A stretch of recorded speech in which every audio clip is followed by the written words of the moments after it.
3, et c'est bon. Ok. Perek Gimel ou Perek Osin Passin. Non, on a fait ça, non? Ou Perek Apoalim, j'excuse, ouais. Ou Perek Apoalim, Amar lo Rabbi Nechemia le Rabbi Zera. Maïdirtiv Katon Vegadol Sham'u, Ve'evet Chovshim Adonav. Atul Yadinan de Katon Vegadol Sham'u, אלא כל המקטין עצמו על דברי תורה בעולם הזה נעשה גדול בעולם הבא וכל המשים עצמו כעבד על דברי תורה בעולם הזה נעשה חופשי לעולם הבא. Donc la Gemara a dit que toute personne qui se rapetisse par rapport face au divrei Torah dans ce monde-ci, alors devient grand dans le monde futur, et tout celui qui se met comme un esclave par rapport aux paroles de la Torah dans ce monde-là, alors deviendra libre dans le monde futur. Une personne doit donc se mettre au service de la Torah, du fait qu'il se rapetisse par rapport à la Torah, c'est-à-dire qu'il Meshabed, la vraie traduction c'est asservi. Il a servi c'est son âme par rapport à la Torah. Ça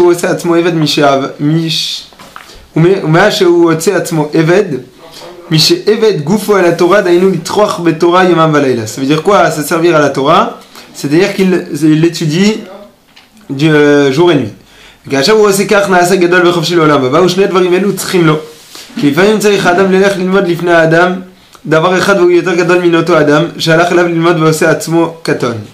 Ces deux points sont essentiels parce que des fois, parfois une personne a besoin d'aller étudier quelque chose chez un autre, bien que l'autre est plus petit que lui au niveau Torah. ועוד שצריך לטרוח הרבה, et également aussi il doit mettre en place beaucoup d'efforts pour pouvoir y arriver.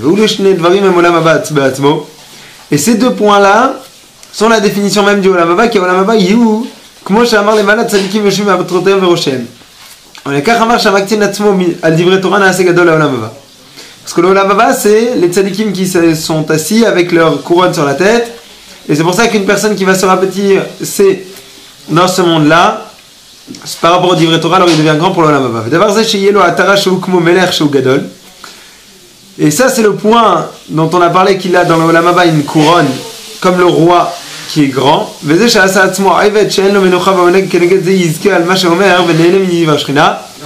Donc par rapport au premier point, qui est de se rapetisser, alors il va être agrandi, comme il est marqué qu'il reçoit une couronne. Par rapport au deuxième point, qu'il va se servir à la Torah, alors il y a marqué par rapport à cela qu'il aura menucha ve'oneg, le repos. Bien, donc vous avez écrit dans le Perek Apoalim, Amar lo Rabbi Nechemia, le Rabbi Zera, le Rabbi Zera, Ma dirtiv katun vegadol, ken, shemu ve'evet chofshim yadonai. Le petit et le grand, et l'esclave est libéré de son maître.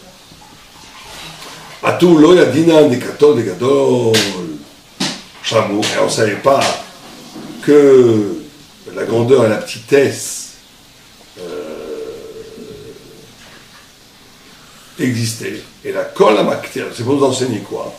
Kol hamakti matzmo al divrei Torah, que tout celui qui se fait petit par rapport à la Torah, ba'olam hazeh, dans ce monde, na'aseh gadol ba'olam haba, il devient grand dans l'olam haba. Et kol ken amasim atzmo ke'eved, tout ce qui se fait comme un esclave al divrei Torah, ba'olam hazeh, na'aseh chofshi l'olam haba. Donc on va voir avant son explication. Donc ici on a deux dimensions, une dimension de petitesse et une dimension d'esclavage, de servitude. D'accord? La Torah ne s'acquiert que quand on est capable de petitesse et de servitude. Ce qui paraît un peu bizarre, c'est pas très vendeur comme programme. On te dit tu veux acquérir la Torah, tu es obligé de te faire petit et de te faire esclave. Ça veut dire quoi? Ça veut dire que la notion de servitude et la notion de liberté, c'est une notion qui est très, très vaste.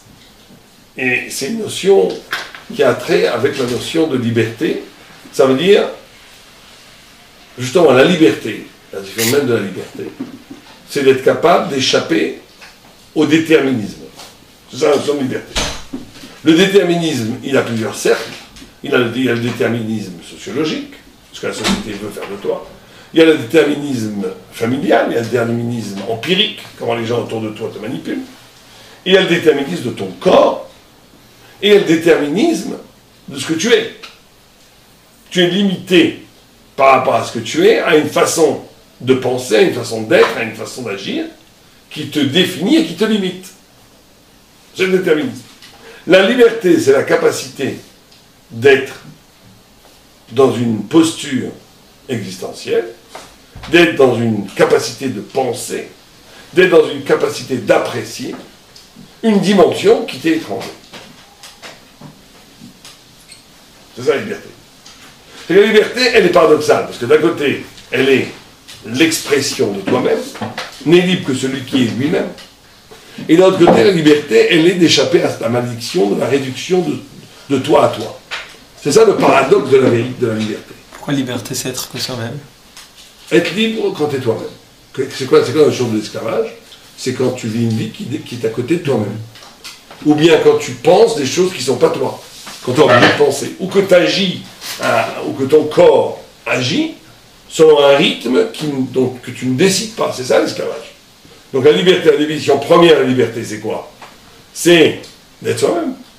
Ça veut dire de pouvoir avoir une vie dont l'existence coïncide avec ton essence.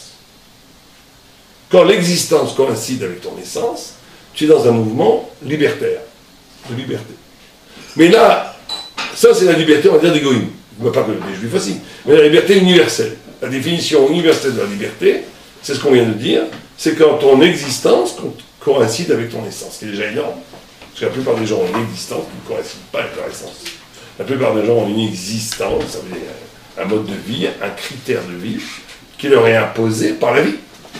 On a alors quand même limité par son essence. Alors attends, c'est la première notion. Mais une fois que tu es dans une existence qui coïncide avec ton essence, tu as un autre problème, c'est que tu es déterminé par ton essence. L'essence n'étant en réalité que l'expression de l'être. Ce n'est que l'expression de l'être, l'essence. Or, la vraie liberté, c'est la capacité d'adhérer à quelque chose qui est au-delà de l'être, qui n'est pas ton essence. C'est la capacité de faire ton essence qui n'est pas ton essence. Imaginons un être qui serait absolument libre, qui n'existe pas bien entendu, mais un être qui serait absolument libre, il pourrait tout d'un coup devenir Mozart, il pourrait tout d'un coup devenir Picasso, il pourrait tout d'un coup être un dauphin, il pourrait faire tout. C'est ça la liberté absolue, mathématique, si vous voulez, scientifique. La logique, la liberté en logique, c'est que je suis limité par rien. Par définition, c'est impossible. Donc le deuxième point de la liberté, c'est que quand déjà tu es déjà dans le mouvement de coïncidence entre ton essence et ton existence, c'est déjà un premier niveau très haut de liberté. Mais c'est un niveau de liberté qui t'amène à ton essence. Or ton essence, paradoxalement, en même temps, elle t'épanouit, elle te fait toucher à la joie d'être, mais elle est elle-même le masque d'une autre dimension humaine, qui est l'indéterminé. Qui est le fait que l'homme peut être ce qu'il n'est pas. Elle s'oppose à cette position. Quoi? Aller vers son essence, c'est s'opposer justement à être ce que je ne suis pas. C'est le piège. Ah, ok. C'est-à-dire qu'il y a c'est ça la dialectique thoraïque, c'est que dans la servitude matérielle, on va dire qu'il y a 3 niveaux. Il y a un premier niveau, c'est que tu ne vis pas, tu vis une vie qui n'est pas en accointance, en coïncidence avec ton essence. D'accord? C'est le niveau de 99% de la population humaine, ou qui vit une vie qui pense des pensées, qui prononce des paroles qui ne sont pas d'eux-mêmes. Ils répètent ce qu'ils ont vu dans les journaux, ils répètent ce qu'ils ont vu à la télé, ils répètent ce que dit Internet, ils ont des modes, ils s'habillent comme le courant de la mode dit de s'habiller. En vérité, on voit quand on prendrait un martien qui viendrait d'une autre planète, il nous observerait pendant 3-4 mois, il considérait que la planète entière est une planète asservie, d'esclaves. Puisque les gens travaillent comme des fous. Pourquoi? Pour manger, pour consommer. Pourquoi? Pour acheter ce que le diktat publicitaire te dit d'acheter. Et ils ne font que ce que la société veut qu'ils fassent. Donc ils ont une existence qui ne coïncide pas avec leur essence, mais avec l'essence du marché mondial, économique, capitaliste ou communiste, ce que vous voulez, en tous les cas de quelque chose qui les instrumentalise totalement, qui font qu'ils sont un grand pion, un petit pion dans la grande machine qui tourne tout seul. Je vous garantis que vous prenez un martien de la planète Mars, vous l'amenez ici à regarder, ils le prendraient tous pour des fous furieux. Les humains sont des fous. Pourquoi? Parce qu'ils font des choses complètement dingues. Ils travaillent pendant 20, 30, 40 ans, pourquoi? Pour acheter une maison. Alors que le chat, il a fait sa petite maison, truc, tic, tac, en 2000. Ils sont complètement fous.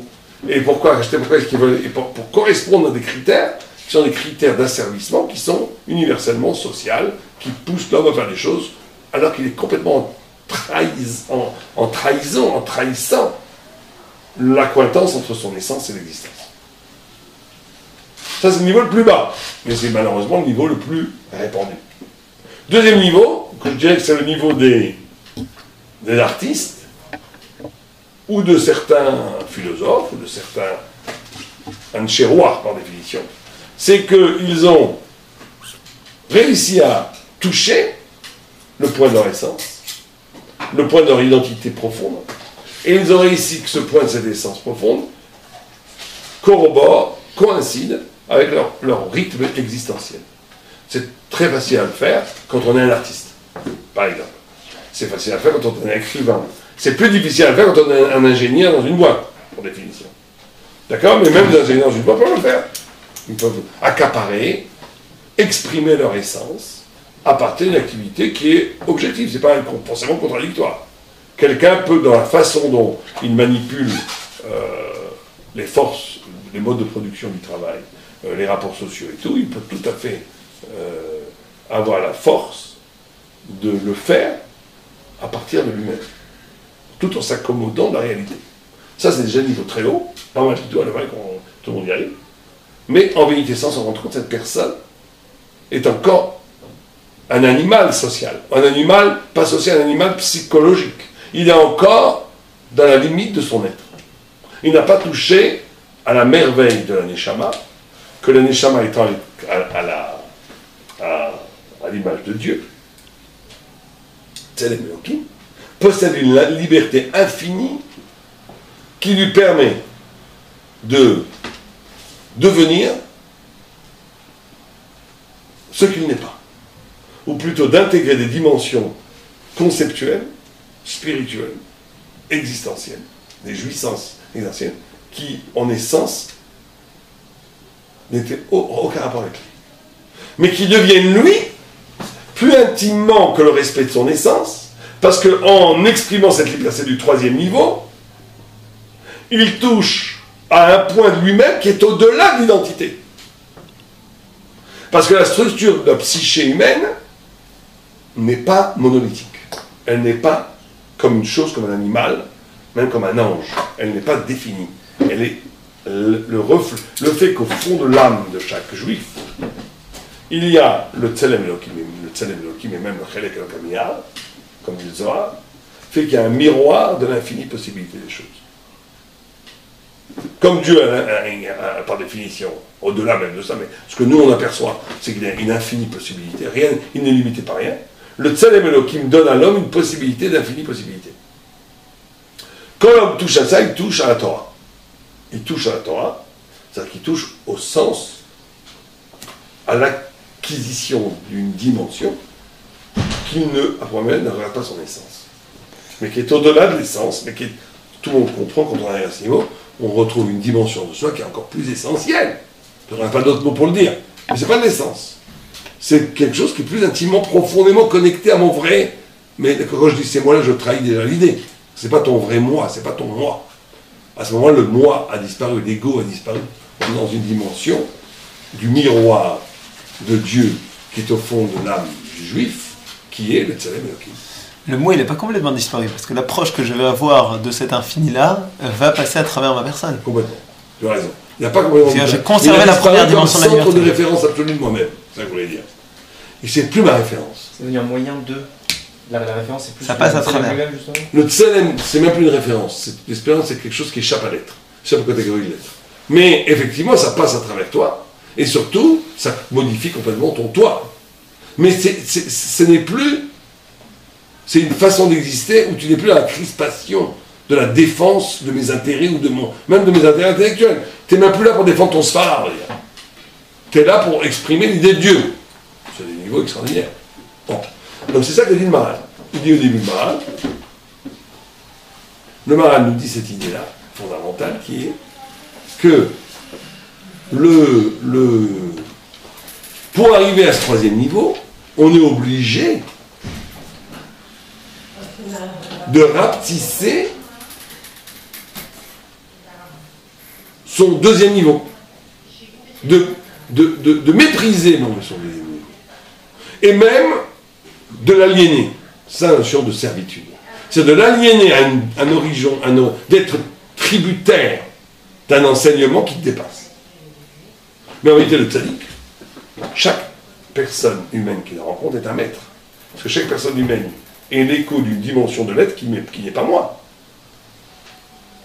Là, on comprend de façon encore plus percutante, plus définitive, le lien entre l'humilité et le savoir, qu'on va parler tout le temps. Parce que sans cette... Il faut une humilité extraordinaire pour comme il le dit, qu'un gadol aille apprendre chez un katan, qu'un grand aille apprendre chez un petit. Parce que qu'est-ce qu'a le petit de plus que moi? Il a justement cette petitesse.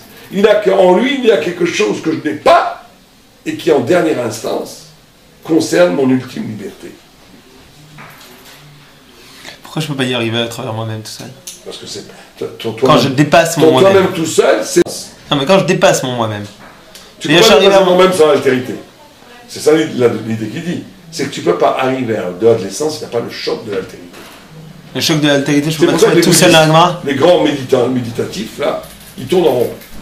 Ils tournent en rond. Parce qu'ils sont à la fin, ils se retrouvent qu'eux-mêmes. Or, le toi-même, c'est de l'essence. Pour arriver à l'au-delà de l'essence, tu es obligé de te confronter à une autre essence. Ça, c'est celle divine, c'est ce que je comprends. Hein? Ça, c'est celle divine, l'essence divine. Retrouver confronté à Maneshama. Pourquoi? Non, pour pouvoir atteindre non, ça. C'est l'autre essence du niveau 2, confrontée à ta première essence du niveau D, qui va ouvrir le chemin de la transcendance, du numéro 3. Tu ne peux pas accepter au niveau 3 directement, parce que qu'est-ce que c'est le numéro 3? C'est rien. C'est une infinie possibilité, c'est rien. C'est du vide. C'est du vide. Et alors? Si c'est du vide, t'as rien. Tu te ramasses tout de suite sur ton essence. Ce n'est que quand tu vas être confronté à un autre esprit, qui est son essence, je parle, deux Talmid Chacham qui étudient ensemble, tu vas être confronté, toi, ton esprit, va être confronté à l'esprit de l'autre, c'est-à-dire numéro 2 contre numéro 2, où là, ça va ouvrir l'abîme du numéro 3. C'est ça le pshat, que la parole divine, elle passait entre les deux visages des chérubins. Où est-ce que la parole divine jaillissait du Talmud? Quand dans l'arche, le Haron HaKodesh, qui était dans le Kodesh HaKodashim, il y avait deux chérubins qui se regardaient quand tout allait bien, qui se faisaient la tête, quand le peuple juif faisait des fautes. Quand tout allait bien, ils se regardaient. Et quand Dieu parlait à Moïse, et quand Dieu parlait même au grand prêtre, quand il avait le mérite d'avoir une révélation, une batte colle, cette révélation passait entre les deux visages. Entre les deux visages des chérubins. Pourquoi ça devait passer entre les deux visages des chérubins? C'est ça l'idée.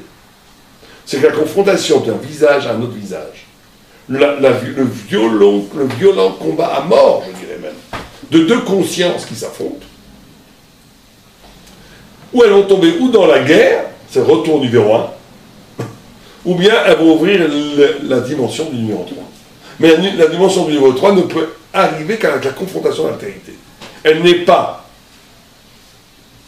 possible comme une pure exploration de soi intérieur, comme les bouddhistes ou les méditateurs voudraient le faire. Ça n'existe pas. Parce que c'est une dimension tellement abstraite qu'elle ne peut pas apparaître dans l'ordre d'une recherche de soi à soi. Elles ne peuvent apparaître que dans le choc d'une confrontation de deux consciences, dont le choc lui-même dans la distorsion des consciences va nous faire ouvrir la notion de l'espace vide qui ouvre la possibilité de ces deux consciences et qui est le troisième niveau. Et on y arrive à partir de deux mouvements. Un mouvement de petitesse, ça veut dire j'accepte que ma conscience est relative par rapport à une autre conscience. Et donc elle ouvre la possibilité de l'infini miroir, de l'infinie possibilité de la liberté. Deux, elle passe par une mise en servitude. Ça veut dire, je suis moi-même tributaire de la conscience de l'autre. Vous comprenez ça, c'est très important. On continue. Donc, Verotze Lomar, Qui tsarich à Adam, chez Aved Nafsho, des Goufo, et la Torah. Alors lui, il dit, il faut que l'homme, justement, annule son essence, ou plutôt aliène son essence, à une dimension supérieure à son essence, qui est son corps et son âme, doit être aliéné. Ça veut dire se soumettre à l'accueil d'une dimension spirituelle qui le bouleverse totalement. Bon, on l'a masé. Tout le monde comprend. Ou baiser que j'ai acquis un tout obligé la Torah, ou mes chavet nafsho à la Torah. Ou bema ou ose atzmo eved Mishavet Goufo à la Torah, et nous, les trois bétons, c'est de la technique. Comment tu arrives? Par la tircha. C'est-à-dire par la méloud, la Torah, l'annulation de tes désirs, l'annulation d'un rythme qui est un rythme existentiel qui est coordonné par tes besoins et qui passe par un épuisement, par la Torah. Un épuisement qui arrive à une annulation, un abandon de toutes ces velléités pour rencontrer le grand autre, qui se révèle à travers l'étude harassante de la Gemara. Et il dit après,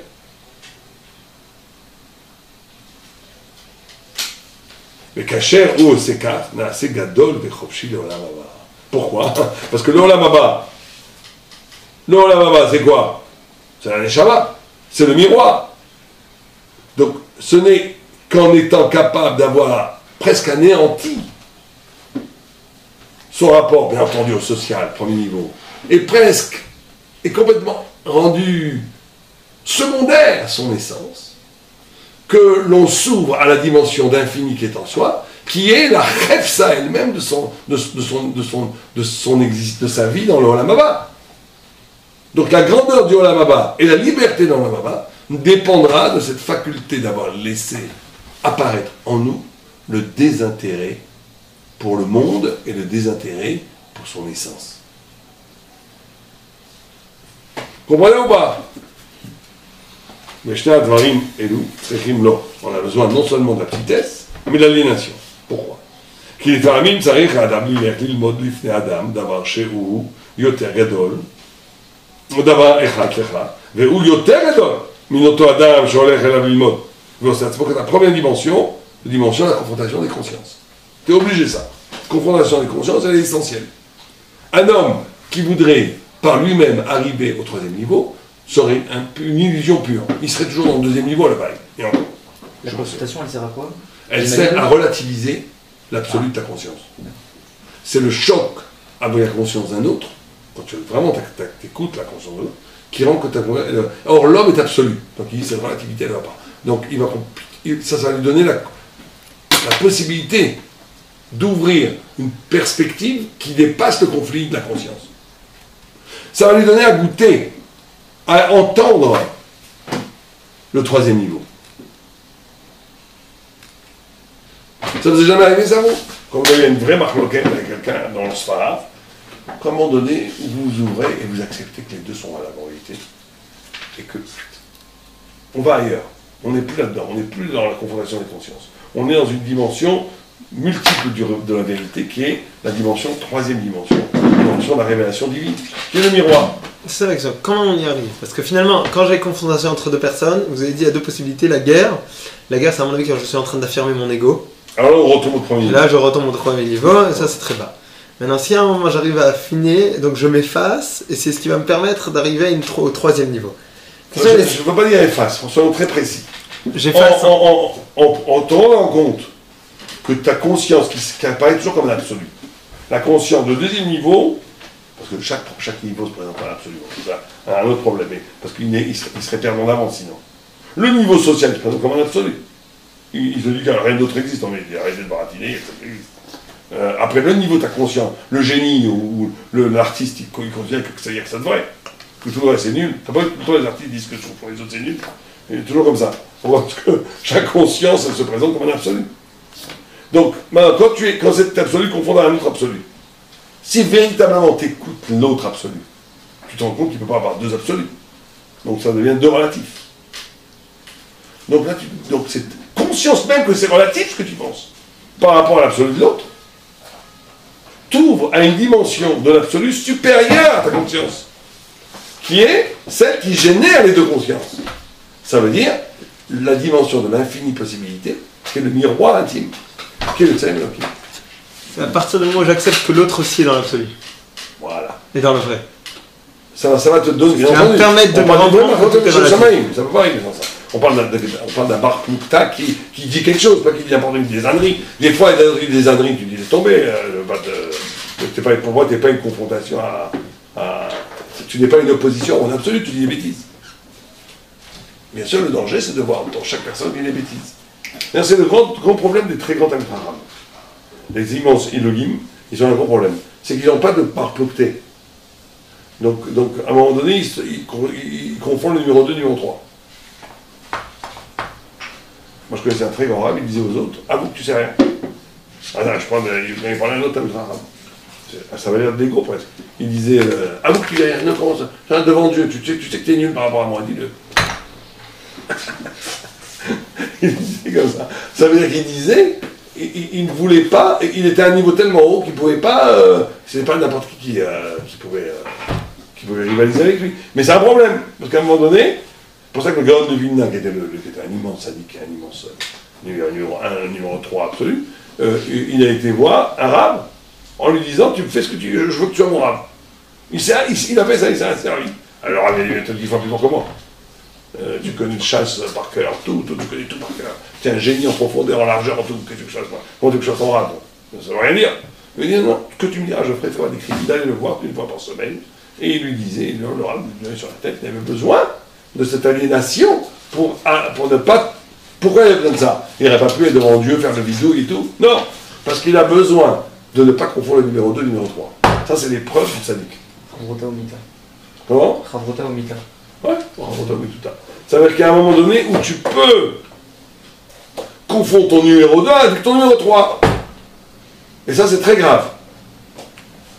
Et pour ça, pour que ton niveau 2 ne se pose pas qu'en absolu, il a besoin du bar Plokta. D'où, effectivement, la nécessité d'une Chavrota, d'étudier à deux, d'être confronté au discours d'un autre. C'est très important, ça. Et c'est le grand problème des gens qui sont ou des grands lamdan, ou des grands penseurs. Parce qu'à un moment donné, il faut qu'ils trouvent quelqu'un qui est grand lamdan comme eux. Et il faut aussi des autres penseurs qui viennent leur donner la réplique. Sinon, tu développes un discours monolithique qui a été lié à ton essence, où tu commences à développer tes propres idées en utilisant la Torah. Et tout ça, c'est très beau. Et c'est peut-être un très joli numéro 2. Et tu auras sûrement du srar aussi de ça. Mais tu n'as pas touché le numéro 3.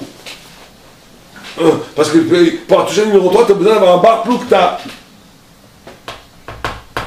C'est pour ça que c'est... Et regardez comme c'est lumineux. C'est quand l'homme se fait petit ici, qu'il est capable de relativiser. C'est quoi se faire petit? Je suis un nul, je suis un petit nul, je vais dans sa pierre. Ça ne pas du tout être petit. Les gens, ils sont disent ça, ils sont je suis nul, on va dire c'est non, mais il y a des gens qui sont des flamboyants, qui sont des grands anards. Parce qu'ils acceptent quand quelqu'un est plus grand que eux, tout de suite il est plus grand que moi. Mais quand il voit plus petit, je suis plus fort que lui, ça ne joue pas. Mais en tous les cas, ce qui est important, c'est que l'homme, quand il se fait petit, ça veut dire quand il est capable d'accepter, d'avoir le courage, d'accepter la relativité de sa conscience, face à la conscience d'un autre, il s'ouvre à la vraie compréhension du troisième niveau, qui est sa grandeur au Lamaba. Parce que dans le Lamaba, il ne reste que le niveau 3, il ne reste pas le numéro ni 1 ni 2. L'essence, après la mort, elle disparaît. Après la mort, il ne reste que la conscience numéro 3. Vous comprenez ou pas? Bon, ça c'est le premier. On a dit, au Lamaba. Verot, c'est les trois arbés. L'étude et ça de confrontation, mais aussi l'annulation corporelle, de rentrer dans un rythme existentiel et dans un rythme d'étude qui contredit le déterminisme mondain.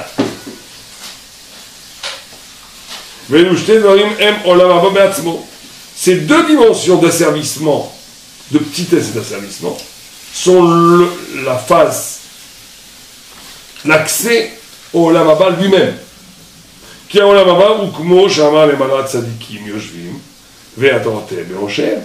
Le Olam Haba, c'est où les tzadikim sont assis, cette notion de stabilité, et des couronnes sur leur tête. La couronne symbolise leur grandeur, la grandeur d'avoir pu accéder de leur vivant à la grandeur infinie, au numéro 3, qu'est la grandeur, qu'est la pensée divine.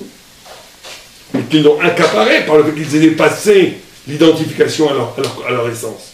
Dès que tu as dépassé ton identification à l'essence, et que tu es capable de t'identifier, c'est pas un bon mot parce qu'on est au-delà de l'identification ici, mais en tous les cas, de te considérer à partir de ton troisième niveau, tu deviens ce troisième niveau. Et donc tu deviens la grandeur du Olam Haba. Ça, c'est la Tara. Ça, c'est la Tara. Ça, c'est les couronnes. C'est la récompense de la grandeur. D'accord? Mais les cas, אומר כשמקטים עצמו על דברי תורה, נעשה גדול לעולם הבא, ודבר זה שיהיה לו עטרה הוא כמו מלך שהוא גדול צר עטרה. וזה יש על עצמו עבד שאין לו מנוחה ועונג. Le labeur ici, quotidien, le labeur de l'étude, la difficulté de l'étude, le fait de ne pas vivre une vie bourgeoise, une vie facile, une vie où on se laisse aller, une vie où on est en perpétuelle tension, qui est dur, c'est dur d'être un maître Torah. Alors le grand problème c'est Ben Azmanim. Moi je considère que Ben Azmanim, pour les maîtres Torah, c'est vraiment un porc école. On a besoin de ça, mais c'est un porc école terrible. Et c'est vrai, c'est pas tellement pour se convaincre, mais je veux dire, moi j'ai un grand problème avec le Ben Azmanim. Parce que les gens, on étudie comme des fous toute l'année, après on arrive Normandie ou je sais pas quoi, là, et hop, ou Miram Golan, c'était un lâchage total. C'est un gros problème. C'est une contradiction. Bien sûr, parce que bien sûr qu'on dit, on se justifie ça, on rationalise en disant, je les ai pas me reposer. C'est vrai aussi, attention, c'est pas du baratin. Mais il y a un problème dans la guicha. Il y a un problème dans la guicha, parce qu'en réalité, l'homme, et c'est normal, c'est naturel, l'homme a besoin de se libérer de cette tension. La tension est très dure. Un Ben Torah Amiti, c'est très dur pour les nerfs, très dur pour le corps. Tous les Ben Torah Amiti, ils ont le coup comme dur, comme de l'acier. Pourquoi? Parce qu'ils sont dans une tension. Tu vois, ils ne peuvent pas ils ne se dorlotent pas, ils ne se permettent pas. Ils ne sont pas l'objet d'une relaxation pour eux-mêmes. Ils sont dans l'effort perpétuel d'être à la hauteur d'une messima, et donc ils sont perpétuellement en tension. C'est pour ça que la grande tentation du balabos, c'est ça. Le balabos, c'est c'est trop compliqué tout ça. Moi, je vais travailler, ma petite vie, mes petits plaisirs, mon petit truc. Je fais le minimum syndical, la Torah, un petit peu, 1 heure par jour, c'est bien de se cultiver. Je fais les mitzvot, je fais la verra avec Shalosh, on reprend les beaux airs chéris, tout va bien, et je vis une vie comme ça. C'est un immense intérêt à ça. Parce que c'est exactement la négation de ce qu'on vient de parler. Ça veut dire, on ne les juge pas, il y a des balabas qui sont mieux que des qui sont arrivés. Et en plus, c'est qu'il y a moins de danger quand tu vis cette vie-là. Quand tu vis là, tu ne te prends pas pour un grand, au moins tu n'es pas ni dans l'orgueil, ni dans le... Tu es un honnête homme, on va dire. Alors que le mec qui est en Shiva et tout, et là, il commence à se prendre pour un Mandama, et très souvent il se plante complètement. Et donc à la fin c'est pire, il a un plus grand guéhinum que le Balabay. Donc quelqu'un, il pourrait très bien un faux calcul indirect. D'un côté, cette vie-là de Torah, elle te donne un tel effort, c'est pas rentable.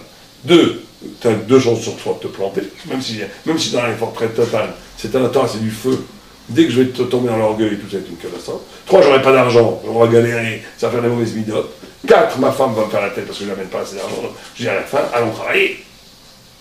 Allons travailler, voilà, base, je j'amène un peu d'argent, je fais tout. C'est une belle vie. On a été super. C'est la plus grande erreur. Pour ceux qui peuvent étudier et grandir, c'est la plus grande erreur et c'est le plus grand cauchemar. C'est l'erreur radicale. Parce qu'il n'y a de vie que quand on tend vers la perfection, quand on tend vers cette grandeur de la mort. C'est le sens même de la vie. C'est l'essence même de la vie. Et nous passons notre temps à trahir cette essence. On passe notre temps à trahir cette essence. Ceci dit, c'est vrai qu'il y a 3 chances sur 4 de se planter. C'est certain. C'est certain. Et puis là, en plus, je suis gentil. D'abord, même 9 chances sur 10 de prendre. Mais c'est comme j'avais un grand rap qui disait, don't play the small game, play the big game. Ne joue pas le petit jeu, joue le grand jeu. Il y a des gens, la plupart, ils ont le petit jeu. Ils jouent le grand jeu. Le grand jeu, c'est prendre dans ta conscience l'éternité. Alors, tu as gagné dans le petit jeu, là. Tu as gagné le petit jeu. Ça, les gens, ils te connaissent, tu as frimé, tu as eu de l'argent, tu as eu du caveau. C'est du petit jeu, c'est nul, ça. Après la mort, tout ça, c'est nul. C'est comme un maintenant qui mange plein. Tu sais, après, il a mal au ventre, après il va aux toilettes, c'est horrible. Et ben, au moment où il croit qu'il avait gagné, je mange, mais il a fait, c'est horrible. Et ben, c'est exactement pareil que le reste. Le kavod, les réussites, ce qu'ils appellent la réussite. Tous ceux qui réussissent, on appelle, ils ont réussi en ce moment, c'est tous des ratés. Le gars, tu vois, avec la Rolls, c'est des ratés absolus. Enfin, ils ont raté leur vie, les pauvres. Ah, il a réussi. Les gens, ils ont réussi ce que la Rolls. Il a raté sa vie, le pauvre petit. C'est des pauvres petits. Ils n'ont même pas encore envisagé ce que c'est dans leur être. Il n'y a rien de pire cauchemar. Donc, play the big game, jouer le grand jeu, c'est quoi? C'est d'être essayé, d'être à la hauteur. Alors, tu vas sûrement te planter, c'est pas grave. Mais au moins, tu auras essayé. Je vais essayer d'être à la hauteur de l'immense envergure du troisième niveau, qui est le miroir de Dieu en moi, le miroir de Dieu en moi, d'essayer d'atteindre dans ce niveau. Il y a que ça d'intéressant. Il n'y a que ça de vrai, il n'y a que ça d'intéressant. Tout le reste n'est pas intéressant. Parce que tout le reste n'est que la matière pour permettre cette aventure. Le monde entier, le cosmos, les milliards de planètes, tout n'a été créé que pour le tzaddik qui va réussir ce mouvement de passer de 1 à 3. Tout ça est réalisé pour ça. Ça, c'est le big game. Play the big game. Jouer le small game, c'est nul. Toute la vie, c'est tendre vers la perfection. Ouais. Toute la vie, c'est tendre à... Je suis d'accord, et vous pouvez développer? Oui, c'est-à-dire toute ta vie, l'homme est créé comme un projet. L'homme est un projet. Il n'est pas un produit fini. L'homme est un projet. L'homme est créé comme un projet. Dieu, et c'est ça la liberté. Or, c'est quoi le projet que Dieu t'a donné? C'est la grandeur au lavaba. C'est quoi la grandeur au lavaba? C'est le troisième niveau qu'on vient d'expliquer. Or, pour arriver au troisième niveau, tu es obligé de mépriser le premier niveau. C'est-à-dire la réussite sociale, le confort social, la reconnaissance sociale.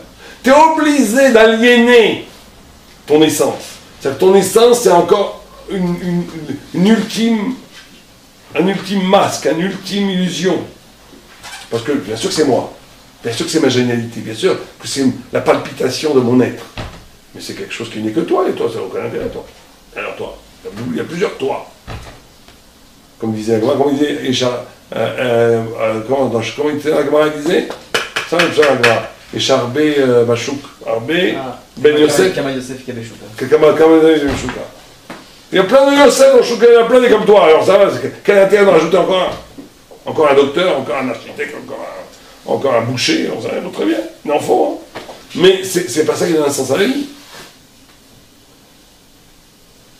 Mais par contre, celui qui arrive au troisième niveau, qui arrive au niveau de l'âme, au niveau de l'infinie possibilité des choses, c'est au niveau du souffle divin qui est en toi. Ça veut dire au niveau de l'infinie liberté de penser et d'arriver au secret du sens. Là, il touche à la grandeur du Olamaba, à la gloire du Olamaba et à la Menoucha du Olamaba. Mais il n'y a pas de Menoucha ici. Ça va l'un avec l'autre. C'est clair ou pas clair? Yesh Bevin. Ce n'est vrai que dans l'étude. Dans l'étude, c'est la clé. Sans l'étude, on n'arrive à rien du tout. Quelqu'un ne peut pas se réaliser à tel point qu'il va dépasser ce point de réalisation, même dans autre chose que dans l'étude. Impossible. Sans l'étude, et pas que l'étude acharnée. Dans le chesed. Voilà, c'est ça que j'en ai entendu. Moi, je comprends. Alors ça, je ne sais pas, il faut voir le texte, mais moi, je pense qu'il n'y a que l'étude qui va sauver l'homme. Parce que l'étude, c'est la seule chose qui brûle le Yetzirah. C'est la seule chose que brûle le Yetzirah. Tu regardes, il y a plein de rabbins qui sont très bien, attention, qui font plein de travail, mais ils tombent très souvent. Pourquoi? Parce qu'il n'y a que la Torah qui peut te sauver du Yetzirah. Le Torah, c'est un Torah de feu. La Torah, elle est incroyable. Quand tu étudies la Torah, tu es imperméable au Satan. On le voit. Vous ne le voyez pas la différence entre Ben Azmanim quand vous étudiez. Quand il dit Ben Azmanim, les gens ils sont en danger, moi je dis ils sont en danger. Ben Azmanim, dès que tu lâches l'étude de la Torah, moi je le vois tout le temps, hein, dès que tu lâches l'étude de la Torah, tu es en danger. Il faut se méfier devant plus. Tu es en danger de tous les Yetzirah. Pourquoi? Parce que tu retombes dans la relaxe du monde, c'est sympa, on boit le café, on boit des copains, même si tu vas faire pour des mitzvot, même si tu vas chercher de l'argent pour aller chier et tout, tu rentres dans le monde. Dès que tu rentres dans le monde, oh, t'as plus la Torah avec toi, c'est très dangereux. Parce que le monde lui-même, il a ses principes, il a ses forces, il a toutes ces qui t'entraînent, très très dur. Mais quand tu es dans l'étude de la Torah, tu es dans un feu dévorant, qui dévore tous les autres feux. Badou nous c'est. On ne peut pas arriver à un niveau de désengagement de soi-même. Et même le chesed, je dis. Tu ne peux faire du vrai chesed que quand tu étudies la Torah, d'après moi. Parce que l'étude de la Torah, elle te donne une dimension de désinvestissement, ou plutôt dessaisissement de ta personne. Tu es dans la joie de faire ce que Dieu veut. C'est tout parce que Dieu veut, c'est tout. C'est pas je fais du chesed. Comme disait Rav Shapira, il y avait quelqu'un qui disait, je ne sais plus quel Rav il disait, il y a des gens qui aiment tellement faire le chesed qu'ils sont contents que les gens souffrent pour qu'ils puissent faire du chesed. Tu comprends la perversion de l'histoire. C'est la folie. Bon, sans aller jusqu'à là, c'est évident que d'échapper à la malédiction, la limite humaine, ça ne peut être que par la Torah. Bien, continuons, Véron. ועוד אמרו על האדם אשר נמצא בו התורה ראוי להרחיק עצמו מן התאווה הגשמית. Toute personne qui a la Torah en lui doit s'éloigner de l'envie matérielle. ורגל עובדים אמר רבי יצחק כל הנהנה מסעודת הרשות לסוף גולה. שנאמר האוכלים כרים מצאן ועגלים ובתוך מאבק וכתיב בתחי לכן עתה יגלו בראש גולים עד כאן. Dans Psachim dit que toute personne qui profiterait d'une Seouda, alors Seouda de Reshut, c'est-à-dire même si elle est autorisée, elle n'est pas une mitzvah. Okay, voilà, qui n'est pas ok. Alors à la fin, hein, il viendra être donc être gaulé, être déporté. L'exil. C'est-à-dire que si quelqu'un, c'est bizarre, si quelqu'un va dans un banquet Stam, il participe à un banquet, comme les gens qui font à la Esh, à Tzmaout, genre Reshut. Donc ça c'est ils seront gaulés. Ils seront exilés un jour. Exilés dans quel sens? Exilés, ils vont perdre ou leur ville, ou bien ils vont sortir d'Israël. Il y aura la notion de galoute. Une galoute gachon. Gachmi. Vas-y. באו לעבר גנת התלמיד חכם כאשר אין לו הנהגה הראויה לתלמיד חכם שראוי שיהיה לו הרחקה מן הנאות הגוף שזה ראוי אל האדם שהוא שכלי כמו שהוא תלמיד חכם. Vas-y, continue. Donc il dit qu'effectivement qu'un Talmid Chacham qui est l'esprit, s'il commence à se complaire dans des festivités qui n'ont pas un sens de mitzvah, il trahit son essence de Talmid Chacham. Ça c'est clair. Vas-y. וביאור זה כי כאשר הוא נהנה מסעודת הרשות שרודף אחר הנאות הגוף כי סעודת מצווה אינה סעודה עניין גופני שהרי מצווה יש בזה כאשר הסעודה על הנאתו נמשך אחר הגוף לכן הוא ראוי לגלות. C'est pas chaud. En vérité, ce qu'il dit là, on ne va pas prendre des heures, c'est que, pour nous en tous les cas, ce qui est important, c'est que dès que tu vas au restaurant, dès que tu vas boire un café, dès que tu vis là, tu vas faire une petite fête avec les amis, si tu le fais stam, c'est une catastrophe.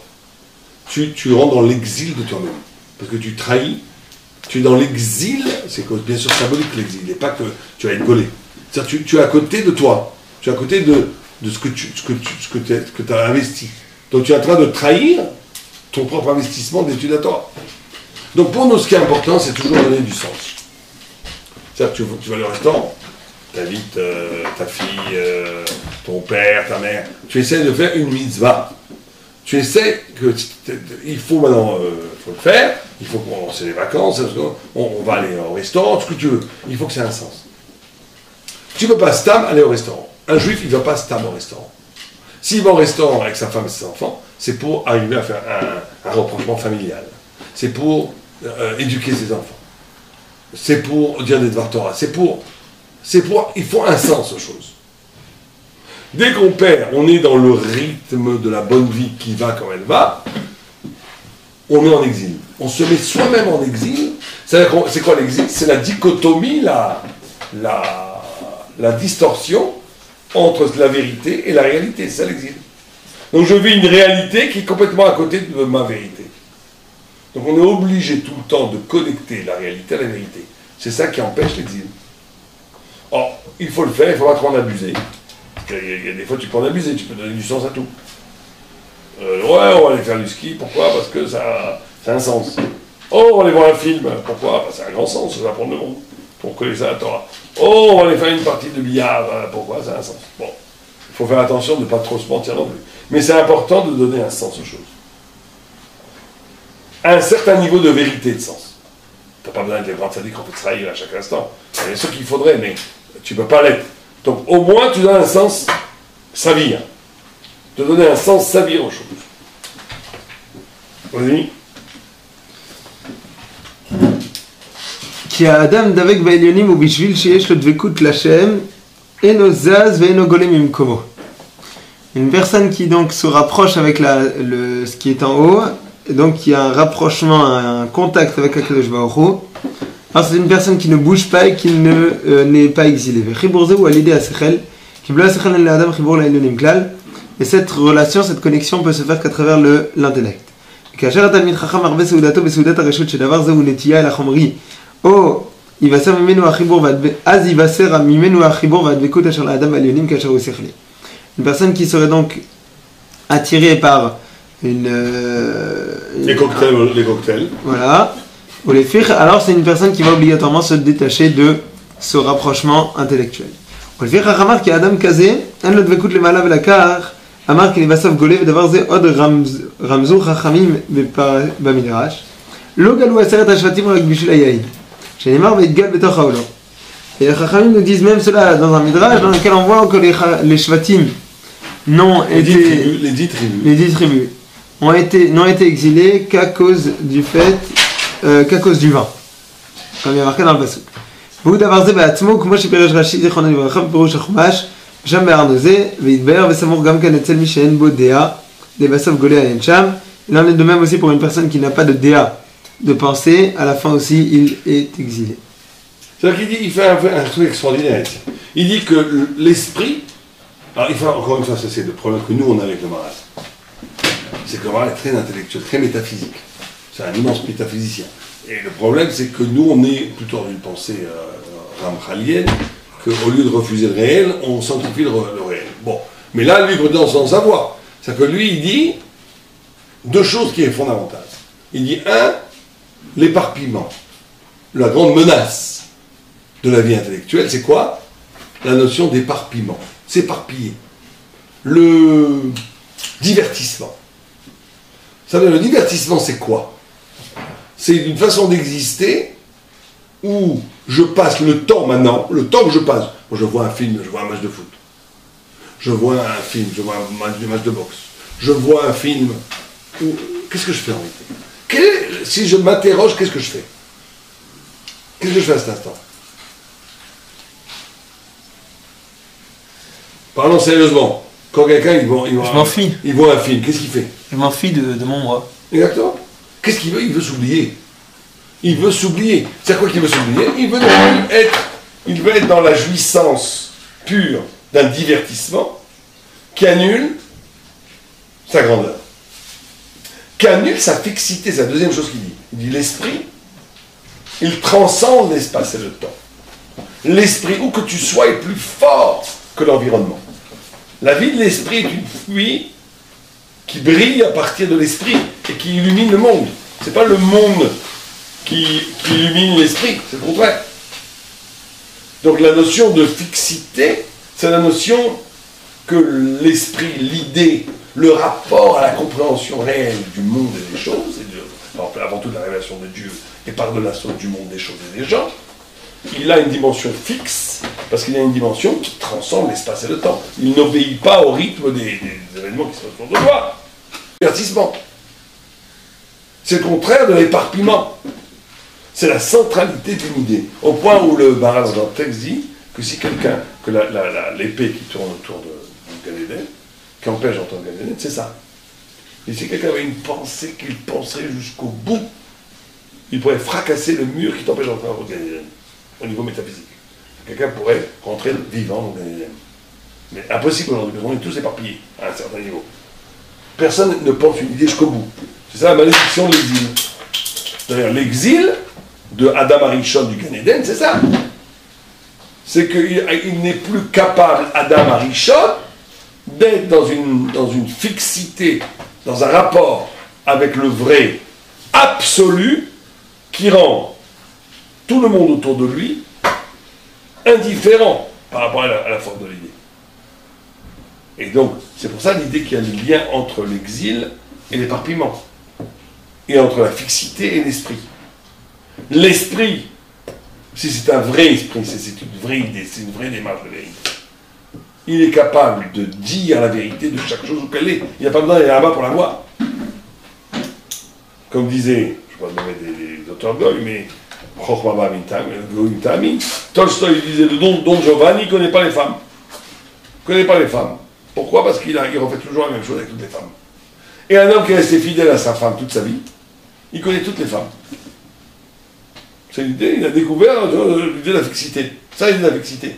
C'est-à-dire que l'éparpillement, tu connais rien. Parce que l'éparpillement, tu es toujours t'as la consommation, tu as petite jouissance que tu répètes tout le temps. Tu fais toujours la même chose. En idée, tu es un gros nul, tu fais toujours la même chose. Ça fait 20 ans que tu regardes 2 matchs. Ah, des gars, il a vu. Regarde, demande à un mec, pendant 20 ans, 30 ans, il voit la télé, il voit des films, il voit des matchs. Il est devenu plus intelligent, il est encore plus bête qu'à 20 ans. Pourquoi? Parce qu'il fait toujours la même chose. Donc à la fin, il s'est rouillé complètement de cerveau. Il passe son temps à s'éparpiller. Donc il n'a rien. Alors que quelqu'un qui a construit avec sa, bon l'idée ici, qui a construit une relation humaine avec sa femme, pendant 1 an, 2 ans, 10 ans, 20 ans, en réalité, il a compris l'humanité entière. Et donc il a compris toutes les femmes du monde. L'idée est très forte. Il a découvert Chokma Magen Tamim, pas une idée Torah le termine, mais cette idée, ce que lui a compris dans les femmes, nous on le comprend dans la Torah. On comprend dans l'essence infiniment plus forte. C'est l'idée d'un rapport à la vérité qui est tellement fort que du lieu où tu es, tu absorbes l'univers entier. Tu comprends l'univers entier. Alors que la logique d'éparpillement, la logique de galoute, et c'est ça la notion d'exil. La notion d'exil, c'est que tu quittes ton lieu pour jouir de milliards de petits lieux. Et donc tu deviens une poussière parmi les milliards de poussières. Comment j'arrive à découvrir le monde entier en restant ici? Parce que tu découvres le monde non pas à partir de l'expérience, qui est l'éparpillement, mais tu découvres le monde à partir de l'essence, c'est-à-dire à partir de la pensée. Or la pensée subsume toutes les réalités. C'est encore la même idée. C'est l'idée du 3e niveau, qui érige non seulement de toutes les possibilités intellectuelles, mais qui érige de tous les secrets de l'univers. Le sage connaît tout. C'est tout à fait intéressant de voir ça. Comment moi j'avais demandé une fois, je ne vais pas parler de choses trop grossières, hein, mais j'avais demandé un très grand âge, un garçon qui commençait à aider quelqu'un qui commençait à avoir des gros problèmes, à avoir des choses vraiment dégoûtantes sur Internet. Et ce rave a posé une question, j'en suis resté baba. Il m'a dit, est-ce qu'il regarde des choses, je ne vais pas trop en parler, des choses normales, des choses tordues. Je ne vais pas dire plus que ça, mais il a été beaucoup plus précis que ça. Moi-même j'ai rougi, j'ai dit de quoi il me parle. Je dis non, des choses normales, mais c'est pas très, c'est affreux. Il me dit bon, on peut l'aider. Je dis comment ce rave qui passe son temps à étudier la Torah jour et nuit, qui jamais n'est sorti dehors, qui sait même pas ce que c'est Internet, il n'a jamais vu, il sait que un gars qui regarde ça, on peut le sauver, un gars qui regarde ça, on peut pas le sauver. Je comprends le problème. Il n'y a pas besoin de il connaît la nature humaine, il connaît l'essence humaine, il connaît tout à partir du lieu fixe de la connaissance. Il connaît infiniment plus que le mec qui va faire toutes les expériences bidons. Tu comprends? Bien, on arrête là. Allez mes amis, alors prochainement on passe en Elul. En Elul on se voit, alors on vient en Elul, on parlera avec les autres, aujourd'hui je ne sais pas pourquoi ils n'ont pas venu là. Ils ont cru que c'était le dernier quoi, ce moment-là.